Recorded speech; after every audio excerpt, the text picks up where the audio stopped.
मैंने कभी without any backup मैंने कभी प्रिपरेशन नहीं की। हमेशा मास्टर्स करते हुए या फिर जॉब करते हुए या फिर स्टेट पीसीएस की जॉब करते हुए मैंने विदाउट मतलब बैकअप मैंने कभी भी अटेम्प्ट नहीं दिया कि खाली बैठ के पढ़ के मैंने अटेम्प्ट कभी नहीं दिया।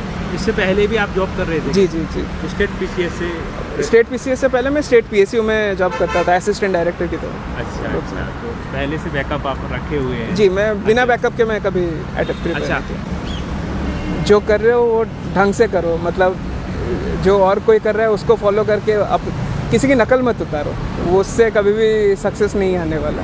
मेरा 2022 के परीक्षा के थ्रू मेरा सिलेक्शन हुआ। 2022। अभी कौन सी पोस्ट पे हैं सर आप? मैं ओडिशा रेवेन्यू सर्विस में हूँ। प्री में जीएस के लिए तो मैं टॉप 3 सब्जेक्ट्स यही बोलूँगा कि पॉलिटी, इकोनॉमी और एनवायरनमेंट हैं।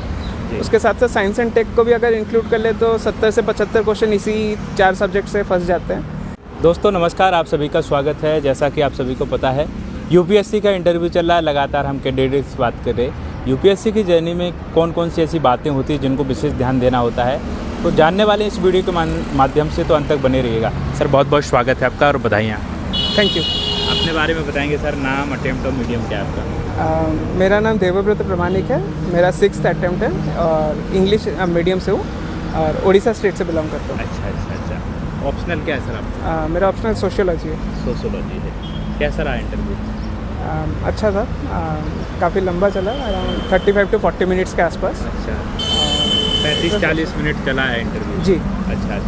सर 6वां अटेम्प्ट है, कौन सा इंटरव्यू था ये आपका? पहला था कि इससे पहले भी होती है? ये मेरा पहला इंटरव्यू था और दूसरा मेंस था। दूसरा मेंस था जी।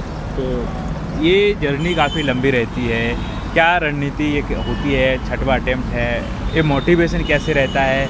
और प्री निकालना काफ़ी चैलेंजिंग है, तो ये जानना चाहेंगे आपसे, क्या रणनीति थी आपकी प्री के लिए? प्री में मैं इनिशियल स्टेज अटेम्प्ट्स में मेरी गलती की कि बहुत सारे रिसोर्सेज को फॉलो करता था। हाँ। बाद में मैंने अपने रिसोर्सेज को घटा के मतलब जो लिमिटेड रिसोर्सेज हैं स्टैटिक पे ज़्यादा फोकस करता था। हाँ। और करंट को सिर्फ स्टैटिक से ही लिंक करके ज़्यादातर पढ़ता था, तो इससे क्वांटिटी ऑफ प्रिपरेशन थोड़ा घट गया लेकिन क्वालिटी इंप्रूव हो गया इससे। अच्छा। पहले आप बहुत सारे मटेरियल को पढ़ते थे, फिर इसके बाद आपने देखा है कि क्या कमियां रहती हैं तो उसको साइड किया और जो लिमिटेड रिसोर्स हैं उनको पढ़ना शुरू किया। जी। अच्छा, कौन कौन से ऐसे मटेरियल थे, बुक्स मटेरियल, नोट्स जो आपने यूज किए, कैसे पढ़ रहे थे? मेंस के लिए मैंने ओनली एस के जो उड़ान और प्रहार के बुक्स थे मोस्टली वही फॉलो किए थे और उसी में अगर कुछ करंट अफेयर्स या फिर कुछ डेटा वगैरह था उसमें ऐड करता था। और इसके बियॉन्ड सिर्फ स्टैंडर्ड बुक्स में मैंने लक्ष्मीकांत और स्पेक्ट्रम ही पढ़े। अच्छा। प्री की क्या रणनीति होती है? प्री के लिए जो सीसेट और जीएस पेपर, इसमें कौन कौन से ऐसे कोर सब्जेक्ट होते हैं फर्स्ट पेपर प्री में, जहाँ से हम ज़्यादातर सब क्वेश्चन को पा सकते हैं? प्री में जीएस के लिए तो मैं टॉप 3 सब्जेक्ट्स यही बोलूँगा कि पॉलिटी, इकोनॉमी और एनवायरनमेंट हैं। उसके साथ साथ साइंस एंड टेक को भी अगर इंक्लूड कर ले तो 70 से 75 क्वेश्चन इसी 4 सब्जेक्ट से फंस जाते हैं। और सीसेट में मैंने कभी वैसे प्रिपेयर तो कभी किया नहीं क्योंकि इंजीनियरिंग बैकग्राउंड से हूँ और इंग्लिश मीडियम भी मैंने मतलब मेरा बैकग्राउंड है, तो सीसेट के लिए कभी अलग से प्रिपरेशन नहीं की हुई है। लेकिन जीएस में ये 4 सब्जेक्ट पे मैं स्टैटिक और करंट चारों पे बहुत अच्छी तरह से फोकस करता था। अच्छा, पीवाईक्यू की बात करें, कितने सालों के पीवाईक्यू आप लगा रहे थे? 2013 ऑनवर्ड सारे पीवाईक्यूज किए। अच्छा, क्या तरीका रहता था इनको लगाने का? जनरली सारे क्वेश्चंस को मैं पहले देखता था, सॉल्व करता था, सेग्रीगेट कर लेता था कि अगर कुछ करंट से उस साल के करंट से है या फिर स्टैटिक से है। अगर स्टैटिक से होता था सारे जो करेक्ट ऑप्शन है उसको तो ज़रूर देखता था, उसके साथ साथ जो अलग ऑप्शंस भी दिए हुए हैं उनके रिलेटेड भी शॉर्ट नोट्स बना के रख लेता था ताकि कम्प्रीहेंसिवली वो पेपर देख सकूँ उसको बाद में। अच्छा। जैसे आपने अभी बताया है कि सीसेट में आपको प्रॉब्लम नहीं हुई, एक भी बार आपने सीसेट नहीं कभी नहीं रुका है? नहीं, कभी नहीं। कितने क्वेश्चन को अटेम्प्ट कर रहे थे सीसेट? मैं सीसेट में ऑलमोस्ट 65 to 70 क्वेश्चन अटेम्प्ट कर लेता था। अच्छा, तो एक्यूरेसी ठीक है? एक्यूरेसी मेरी कभी भी 130 के नीचे सीसेट में कभी नहीं की। सीसेट में नहीं की। की। अच्छा, जीएस की बात करें तो जीएस में कितने क्वेश्चन को आप अटेम्प्ट कर रहे थे? जीएस में पहले इनिशियल अटेम्प्ट्स में मेरे अटेम्प्ट्स थोड़े कम रहते थे क्योंकि सेफ खेलना चाहता था। फिर रियलाइज़ किया कि अगर रिस्क नहीं लेंगे तो मतलब कट ऑफ क्लियर करना बहुत मुश्किल हो रहा था क्योंकि पहले 3 अटेम्प्ट्स में जब मेरा प्री नहीं निकला था तब ऐसा सिचुएशन होता था कि कट ऑफ से सिर्फ 1 मार्क या फिर 2.5 मार्क ऐसे ही छूट जाता था इसी वजह से। तो धीरे धीरे करके मैंने अटेम्प्ट भी बढ़ाए, मतलब पहले अगर 70 क्वेश्चन अटेम्प्ट करता था फिर से धीरे धीरे उसको 80-85 तक लेके गया और इस अटेम्प्ट में मैंने ऑलमोस्ट 90 क्वेश्चन अटेम्प्ट किए थे। अच्छा।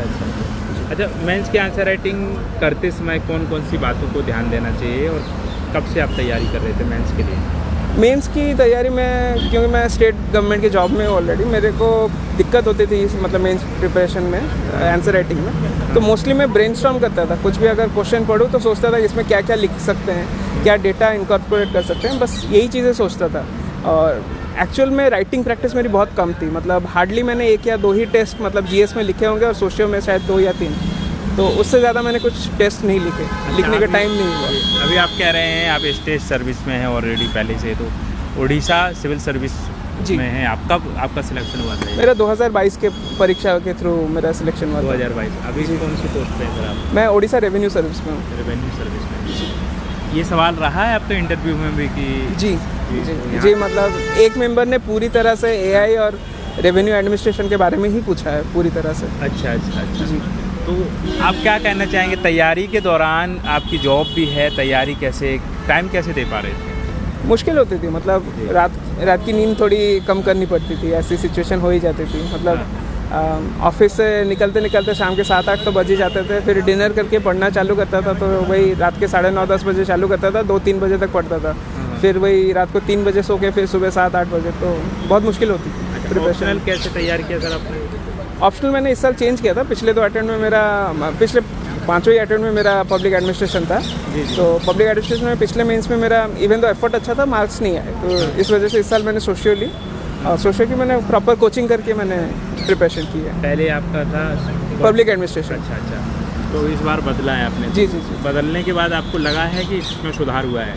जी बिल्कुल, मतलब मेरे को एक्सपेक्टेशन नहीं था कि अगर पब्लिक एडमिनिस्ट्रेशन से फिर से एग्ज़ाम दूँ मेरे को इंटरव्यू कॉल आएगा। अभी सिलेक्शन हो या ना हो वो अलग बात है, लेकिन कॉल के लिए मैं ज़रूर सोशियोलॉजी को क्रेडिट दूँगा। अच्छा। ऐसे एथिक्स के लिए कैसे तैयार किया आपने? ऐसे मेरा आईसीसी बैकग्राउंड है, मैं ऐसे के बारे में इतना सोचता नहीं हूँ, बस जो डेटा पॉइंट्स है उसको इंग्लिश में अच्छी तरह से लिख सकूँ, वही मेरा फोकस रहता था।